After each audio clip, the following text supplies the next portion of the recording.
Assalamualaikum warahmatullahi wabarakatuh. Jumpa kembali dalam kegiatan belajar bersama secara online. Sebelum kita memulai apa yang akan kita bahas malam ini, saya ingin mengingatkan kita semuanya tentang dua hal. Yang pertama adalah masih tetap dengan perjuangan untuk melawan dan menghentikan penyebaran virus corona ini di Indonesia dan bangsa-bangsa. Tentunya tidak ada yang lain.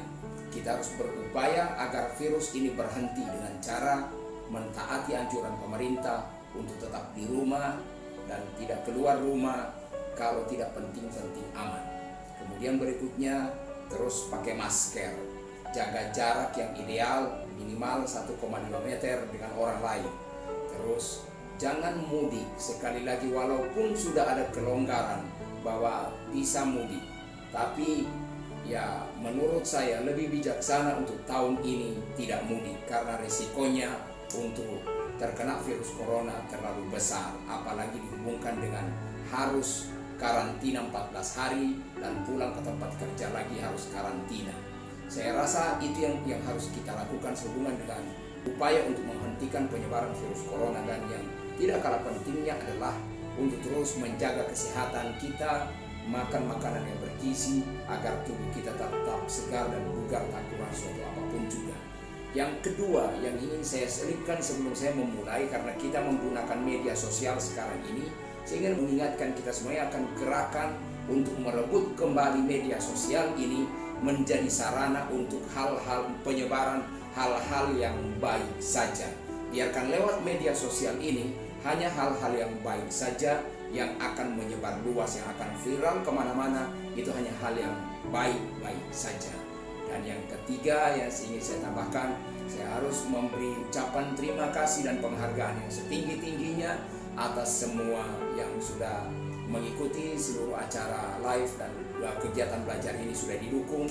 Teristimewa juga dengan para subscriber, baik yang dari sejak awal maupun sampai dengan hari ini, di mana terus bertambah dan terus bertambah. Kami berharap ini merupakan ajakan ke seluruh masyarakat umum untuk bergabung bersama kami dalam gerakan membangun ekonomi kerakyatan. Bergabunglah bersama kami, insya Allah kita akan mewujudkan ekonomi Pancasila, ekonomi kerakyatan, dan kita akan jayakan ekonomi Indonesia, dan kita akan kembalikan kedaulatan ekonomi itu di tangan rakyat. Itu yang akan kita wujudkan.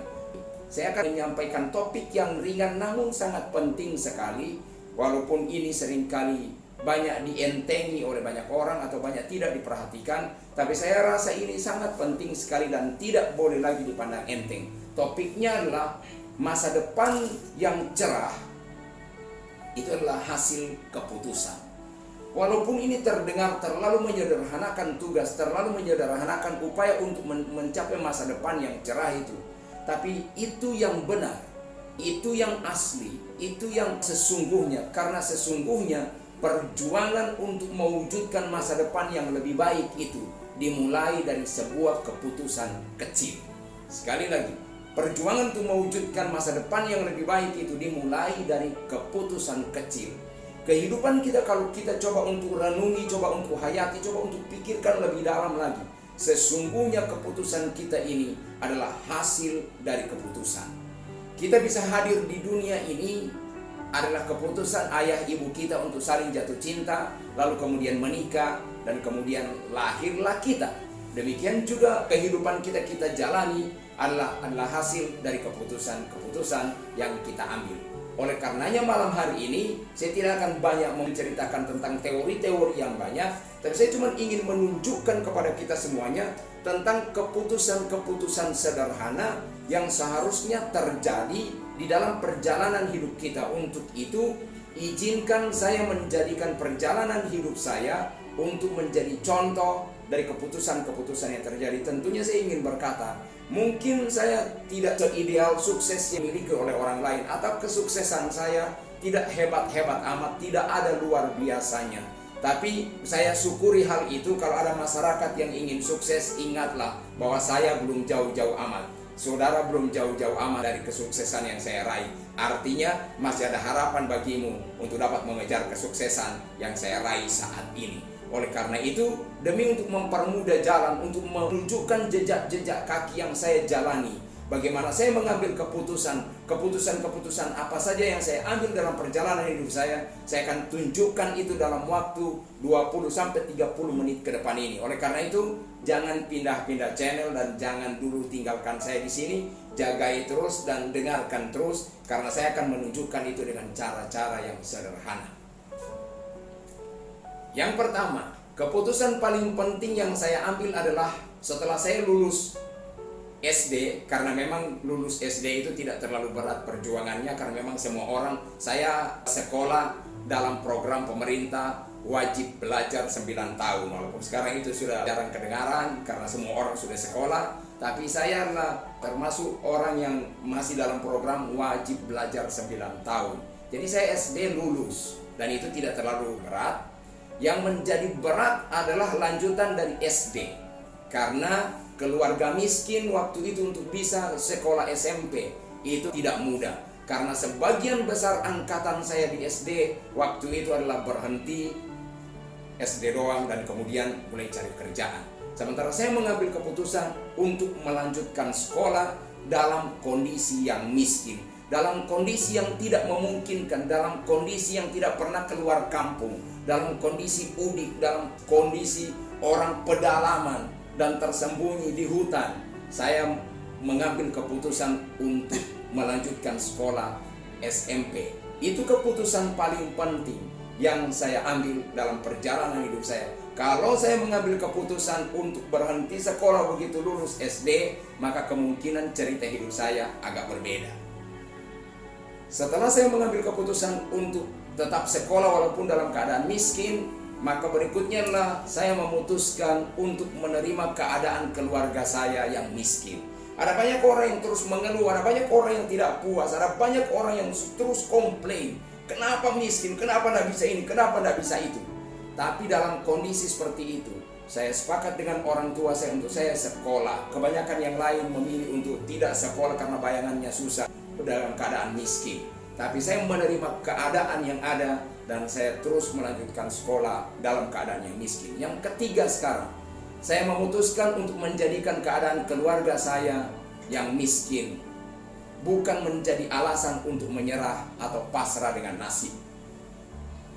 Itu keputusan yang harus diambil. Ada banyak orang yang berlaku pasrah saja, menerima nasib. Bahkan saya menemukan ada banyak orang, kalau saya tanya, miskin itu nasib atau takdir? Ada banyak orang yang sudah menerima itu sebagai takdir atau nasib. Sementara kalau yang saya pikirkan, yang saya tahu, kalau Tuhan menentukan seseorang miskin dan orang lain kaya, Tuhan sudah berlaku tidak adil.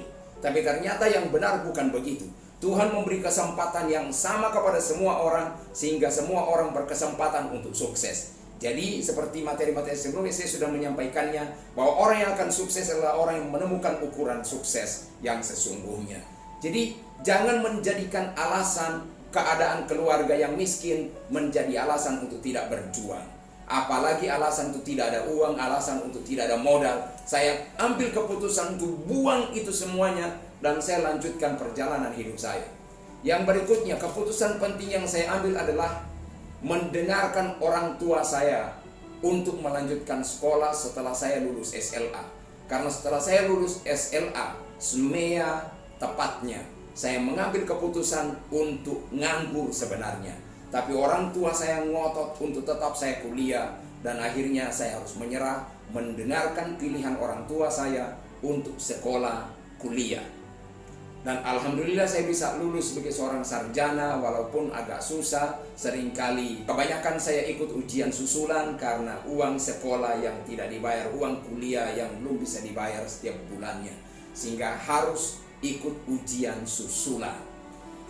Mau jadi apa? Keputusan sudah diambil, saya mendengarkan orang tua saya untuk bisa kuliah. Jadi akhirnya saya lanjutkan kuliah saya dan sampai saya keluar seorang sarjana. Berikutnya adalah keputusan saya untuk mencintai seseorang dan kemudian menikahinya serta berjuang untuk membahagiakannya. Itu keputusan paling penting. Kalau saya menikah dengan orang lain, mungkin saya tidak berhasil seperti yang sekarang ini. Tapi yang saya syukuri adalah adalah seorang perempuan yang bisa menjadi partner kerja buat saya, partner saya di dalam perjuangan, sehingga mempermudah saya untuk berhasil. Perempuan yang tidak terlalu banyak komplain, perempuan yang mensupport saya habis-habisan, sehingga saya bisa meraih kesuksesan seperti yang saya nikmati sekarang ini. Berikutnya, keputusan itu tidak mengeluh, tidak menyesali nasib, dan mempercayai bahwa masa depan yang cerah saya pasti raih dalam kehidupan yang lebih baik. Itu perlu keputusan, karena ada banyak orang yang terus mengeluh, menghitung nasib sial, merenungkan berbagai macam kesialan dalam perjalanan hidup mereka. Tapi saya mengambil keputusan untuk terus mensyukuri keadaan saya, bahwa kalau dalam keadaan ekonomi terpuruk, dalam keadaan keluarga sebagai petani yang sangat miskin ini, saya berhasil untuk menjadi orang yang sukses, maka kesuksesan saya akan menjadi kesuksesan yang fenomenal. Itu yang saya taruh di dalam hati saya, makanya saya lanjutkan perjalanan hidup saya dan tidak menjadikan keadaan itu menjadi alasan untuk terus berkeluh kesah, untuk terus mengeluh, untuk terus menyesali diri. Yang berikutnya adalah saya mengambil tanggung jawab atas hidup saya dan keluarga besar untuk dapat meraih hidup yang lebih baik. Dalam pikiran saya waktu itu, saya mau hidup menderita, hidup sengsara, atau hidup sukses. Itu tanggung jawab saya. Saya mengambil tanggung jawab itu, daripada menangis, daripada menyesali diri, daripada mengeluh. Saya ambil tanggung jawab bahwa keluarga saya adalah tanggung jawab saya. Oleh karena itu menjadi prinsip buat saya bahwa keluarga saya tidak boleh rebutan bantuan. Bantuan biarkan untuk orang lain saja. Dari sejak awal saya berjuang dalam keadaan miskin. Saya memulai sebuah perjuangan ini setelah jatuh miskin. Saya memulai sebuah perjuangan dari sebuah gubuk beratap rumbia, dinding papan bolong-bolong, atap dan dinding bolong-bolong, yang kalau hujan turun tinggal gigi yang tidak basah dengan hujan.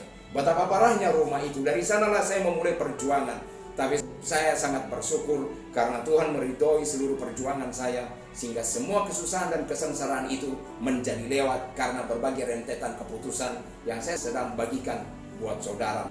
Yang berikutnya adalah keputusan untuk tidak menyalahkan pemerintah atas kesusahan dan kesengsaraan penderitaan hidup miskin yang saya alami. Akan begitu mudahnya untuk kita melemparkan tanggung jawab kepada pemerintah, bahwa pemerintah bikin apa, pemerintah tidak peduli, pemerintah hanya sekedar ngomong, sementara rakyatnya menderita semuanya. Bukan itu yang saya kerjakan. Bahkan kadangkala saya harus izin untuk menceritakannya, bukan untuk mendiskreditkan pemerintah manapun, tapi ini pengalaman nyata. Seringkali yang terjadi adalah waktu pembagian bantuan, rumah kami dalam keadaan bolong-bolong atap dan dindingnya. Bantuan itu seperti ada mata lewat dari rumah kami dan mampir di rumah orang yang lebih mewah, yang lebih bagus rumahnya. Tapi dalam kondisi seperti itu saya mengambil keputusan untuk tidak komplain, untuk tidak demo, dan tidak menyalahkan pemerintah. Melainkan saya kumpulkan seluruh keluarga dan saya memberikan sebuah kata-kata yang sampai dengan hari ini saya belum lupa. Nasihat itu saya bilang sama keluarga, ayo jangan marah karena kita tidak dapat bantuan. Mari bersyukurlah karena kita dinilai tidak layak untuk dapat bantuan. Karena kemungkinan besar sebentar kita yang akan memberi bantuan buat orang lain. Saya mensyukuri kondisi seperti ini yang saya lewati, dan saya mengambil keputusan yang tepat untuk tidak menyalahkan pemerintah. Yang berikutnya adalah keputusan untuk tidak jadi petani, keputusan pribadi yang tidak jadi petani dan tidak juga jadi PNS. Bukan karena jadi petani itu jelek, bukan juga karena jadi PNS itu jelek. Tapi saya merasa seperti di dalam hati saya tidak cocok jadi petani, dan kemudian juga jadi PNS juga jiwa saya bukan jiwa itu. Sehingga saya mengambil keputusan saya tidak jadi PNS dan tidak jadi petani. Orang sering bertanya ke saya kalau tiap kali saya cerita ini, lalu kau mau jadi apa? Saya bilang belum tahu, pokoknya saya tidak mau jadi petani dan tidak mau jadi PNS. Dan akhirnya saya sekarang menemukan, saya tidak jadi petani, saya tidak jadi PNS, tapi saya memberdayakan petani dan saya memberdayakan PNS. Itu yang saya alami. Yang berikutnya adalah keputusan untuk menghadapi segala bentuk cemoohan, cibiran dan pandang enteng orang karena miskin dengan hati yang lapang, dan setelah berhasil tidak sombong. Itu keputusan penting. Kenapa? Karena ada banyak orang yang akan terpancing dengan cibiran orang, pandang remehan orang. Itu akan membuat hati kita seolah-olah tercabik-cabik, hancur, luluh, berantakan hati kita, menjadi kacau balau. Itulah yang saya pertahankan dari dulu. Saya tidak mau hancur dengan itu semua. Seringkali orang bilang gila, seringkali orang bilang gendeng. Seringkali orang bilang tidak waras karena mereka bilang kalau kamu tidak berhenti dari ini dan itu, kamu pasti jaya hidupnya. Tapi apa boleh buat, keputusan saya sudah ambil. Jadi saya harus menerima dengan lapang dada seluruh cibiran, seluruh cemoohan, seluruh ejekan, seluruh pandang enteng dari orang. Syukur saja belum diinjak-injak, tapi memang juga tetap kedengaran cibiran dan omelan, ocehan orang. Saya lewati itu semuanya, dan kemudian saya berjanji kalau saya berhasil, saya tidak akan pernah pakai keberhasilan itu menginjak orang lain, melainkan bisa menolong orang lain. Karena ada banyak orang yang berhasil lalu memakai keberhasilan itu untuk balas dendam. Tidak akan pernah itu terjadi, karena itu bukan kesuksesan namanya. Berikutnya adalah keputusan untuk terus berpikir positif dalam segala keadaan. Dari sejak awal, waktu saya masih miskin, sekarang saya tidak mau bilang miskin lagi karena ada banyak orang yang rebutan untuk cerita sebagai orang miskin. Saya malu kepada Tuhan kalau saya harus bercerita bahwa saya dalam keadaan miskin. Saya merasa bahwa saya sudah tidak miskin lagi karena ada banyak doa, ada banyak impian yang Tuhan sudah wujudkan dalam perjalanan saya. Karena saya mengambil keputusan-keputusan yang sederhana yang saya lagi ceritakan buat saudara malam hari ini. Saya mengambil keputusan apapun keadaan yang ada, saya akan tetap berpikir positif. Saya akan tetap melihat hal-hal dari sudut pandang yang baik. Saya tidak akan pernah melihat kalau itu hal yang baik, maka saya akan terus memikirkannya. Tapi kalau itu hal buruk, saya akan berusaha dengan sekuat tenaga melenyapkannya dari hidup saya dan tidak akan pernah menceritakannya. Kenapa? Karena menurut pemahaman saya, menceritakan hal yang buruk sama seperti menanamkan keburukan itu untuk saya petik di masa yang akan datang. Tidak pernah saya lakukan hal itu. Saya mengambil keputusan terus berpikir positif, terus berkata-kata positif, sehingga saya seperti ibarat orang yang menanam hal-hal yang positif dan kemudian memetik dan memanen hal-hal yang positif. Alhamdulillah saya bisa raih itu semuanya sampai dengan saat ini. Berikutnya adalah keputusan saya untuk bergabung dengan Mekar Jaya Indonesia dan kemudian bertemu dengan orang-orang yang luar biasa yang memiliki hati untuk tujuan bersama, mewujudkan kesejahteraan bersama dengan masyarakat. Saya senang sekali dengan itu semua. Kenapa? Karena saya menemukan komunitas yang memiliki hati yang sama, lalu kemudian mulai mengekspresikan segala impian dan kerinduan kami untuk kehidupan orang banyak. Keputusan yang berikutnya adalah memberi seluruh yang saya miliki untuk saya abdikan demi kemajuan Mekar Jaya Indonesia. Sehingga saya mulai tampil sebagai seorang motivator apa adanya, lalu kemudian terus berkembang. Kemudian saya mulai bisa diundang untuk bisa berbicara di beberapa tempat, di beberapa provinsi, di daerah yang lain. Itu sangat saya syukuri. Itu semuanya adalah bekal-bekal waktu saya mulai mempraktekkan segala sesuatu yang saya temukan dalam kehidupan ini melalui Mekar Jaya Indonesia. Dan keputusan yang tidak kalah penting berikutnya adalah keputusan saya untuk ikut training, untuk ikut seminar, termasuk di dalamnya bayar harga tiket, bayar hotel, dan kemudian bayar registrasinya. Ada banyak orang yang pingin sukses, pingin berhasil, tapi tidak mau bayar harganya. Hanya mau ikut training, mau ikut seminar kalau dibayar. Hanya mau ikut training, ikut seminar kalau ada uang duduknya. Hanya ikut training dan seminar kalau disponsori orang, atau kalau mau ikut seminar dan training bawa-bawa proposal kepada pemerintahan untuk dapat uang jalan. Ini semua tidak saya lakukan walaupun dalam keadaan keuangan yang tidak pas, tidak cukup. Tapi saya selalu berusaha untuk menyisihkannya. Kenapa? Karena menurut saya kemiskinan harus dapat diterobos dengan belajar. Kalau saya bisa belajar pada orang-orang yang sukses, pada orang-orang yang sudah belajar, sudah berhasil dalam hidupnya, maka pastinya saya akan menikmati kesuksesan yang sama. Berikutnya adalah keputusan untuk dimentori oleh seseorang dalam rangka menggali potensi yang saya miliki. Itu juga tidak luput dari apa yang saya miliki, karena ada banyak orang yang sulit untuk menentukan pilihan pada seseorang yang dia akan angkat menjadi mentor dalam hidupnya. Terlalu banyak orang sukses, terlalu banyak orang berhasil, terlalu banyak pemimpin, dan cenderung kebanyakan orang belajar dari banyak orang. Tapi saya memutuskan untuk hanya belajar dari satu orang, mentor saya satu-satunya di dalam perjalanan hidup saya. Oleh karena itu, saran saya buat saudara, Pilihlah mentor yang akan kau ikuti seluruh arahannya, dan itulah yang akan membuka kesuksesan buat saudara untuk masa-masa yang akan datang.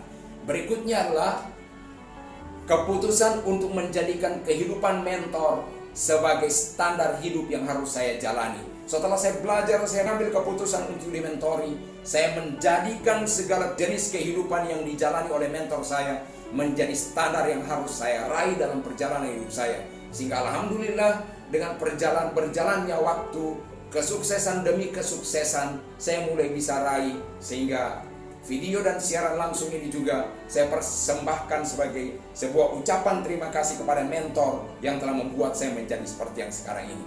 Berikutnya adalah keputusan untuk mempraktekkan apapun yang diarahkan oleh mentor atau pemimpin. Itu yang saya ambil keputusan di dalam perjalanan hidup saya. Dan yang paling terbaru adalah setelah saya menjalani semuanya ini, yang paling terbaru dan belum terwujud sekarang, masih kita akan perjuangkan keputusan saya untuk membangun ekonomi Pancasila, membangun ekonomi kerakyatan. Saya mengambil tugas ini. Ada banyak orang yang berkata bahwa itu tugas pemerintah, itu terlalu berat, itu terlalu sulit untuk dapat diwujudkan. Tapi saya ingin berkata, sulit bukan berarti tidak bisa diwujudkan. Sulit bukan berarti tidak bisa dikerjakan. Kalau kita bisa mewujudkan yang sulit ini, maka orang akan belajar pada kita. Saya berharap ini semuanya seperti jejak-jejak kaki yang saya lewati, yang meninggalkan bekas-bekasnya, yang bisa saudara ikuti untuk perjalanan hidupmu. Cobalah renungi dan kilas balik kembali perjalanan hidupmu, dan kemudian lihatlah keputusan-keputusan yang saudara ambil dalam perjalanan hidup saudara.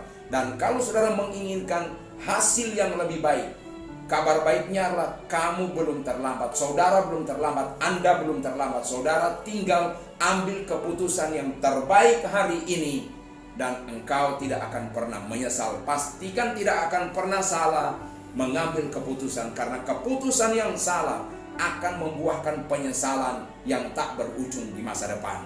Ini saja yang bisa saya sampaikan pada kesempatan ini. Doa saya adalah semua yang menyaksikan tayangan ini menjadi orang-orang yang berkualitas dalam mengambil keputusan. Saudara menjadi pengambil keputusan yang berkualitas dalam kehidupan saudara, sehingga saudara akan menjadi orang-orang yang masa depannya cerah, yang akan direalisasikan dalam hidup saudara. Terima kasih. Assalamualaikum warahmatullahi wabarakatuh.